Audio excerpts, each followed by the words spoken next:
ముఖ్యమంత్రి శ్రీ వైఎస్ జగన్మోహన్ రెడ్డి గారిపై ఈరోజు విజయవాడలో జరిగినటువంటి దాడిని ప్రజాస్వామ్యవాదులందరూ కూడా తీవ్రంగా ఖండించాల్సినటువంటి అవసరం ఉంది. ప్రజాస్వామ్యంలో ప్రజల కోసం పనిచేసేటువంటి పాలకుడి పైన దాడులు చేయించేటువంటి ఒక విష సంస్కృతికి ఈనాటి ప్రతిపక్షాలు పాల్పడుతున్నాయని, ప్రధానంగా ప్రతిపక్షాలను ఎందుకు కోట్ చేస్తున్నానంటే, ముఖ్యమంత్రి గారు ఏ జిల్లా పర్యటనకు వెళ్ళినా సెక్యూరిటీ చాలా అలర్ట్ అయ్యి ఆయన సెక్యూరిటీ కోసం పలు చర్యలు తీసుకునేవారు. ఆ సందర్భాల్లో ప్రతిపక్షాలన్నీ గగ్గోలు పెట్టేవి.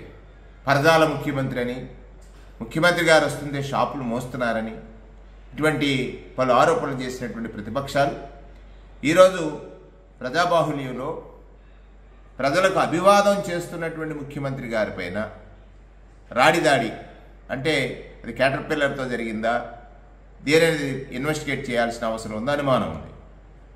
ఆ దాడిని మరి ఈనాటి ప్రతిపక్షం ఎందుకు ఖండించలేదు ఇంతవరకు అంటే,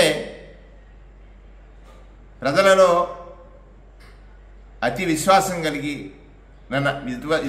కలిగిన నాయకుడిగా, ప్రజల్లో అతి విశ్వాసం కలిగిన నాయకుడిగా జగన్మోహన్ రెడ్డి గారు ఉన్నారని, ఉదయం నుంచి ఇప్పటి వరకు సాగినటువంటి బస్సు యాత్రలో ప్రజలు ఒక సంద్రం మాదిరి, కెరటం మాదిరి ఆయన వెంట నడుస్తున్నారని చూసి వారవలేక కృష్ణా జిల్లాలో ఇవాళ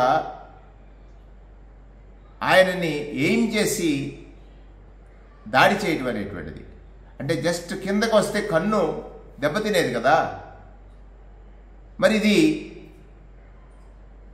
విజ్ఞులైనటువంటి ప్రజలందరూ ఆలోచించాలి. ఆయన ఒక పేదల కోసం పనిచేసే ముఖ్యమంత్రిగా, పేదల అవసరాలు తెలుసుకున్న ముఖ్యమంత్రిగా, పేదల అవసరాలు పేదలకు తెలిసినా తెలియకున్నా ఆయనకి తెలుసు. ఇవాళ ప్రజల్లోకి వచ్చినప్పుడు ప్రజలు తండోపతండాలుగా ఆయన వెంట నడుస్తుంటే చూసి వారవలేని కుట్రపూరిత రాజకీయాలకు తెరదీసినటువంటి ప్రతిపక్షాలు ఈ విషయాన్ని ప్రజలు గమనించాలి. ప్రతిపక్ష నాయకుడు నిత్యం అబద్ధాలతో జీవనం సాగించేటువంటి, ప్రజలను మోసగించడమే లక్ష్యంగా ఎంచుకునే రాజకీయాలు నడుపుతున్నటువంటి వ్యక్తి, అధికారం కోసం ఎంతమంది కాళ్ళు పట్టుకోవడానికైనా వెనకాడని వ్యక్తి, దిగజారుడు రాజకీయాలకి వేదికైనటువంటి వ్యక్తి ఈ రాష్ట్రంలో ప్రతిపక్షంలో ఉన్నాడు.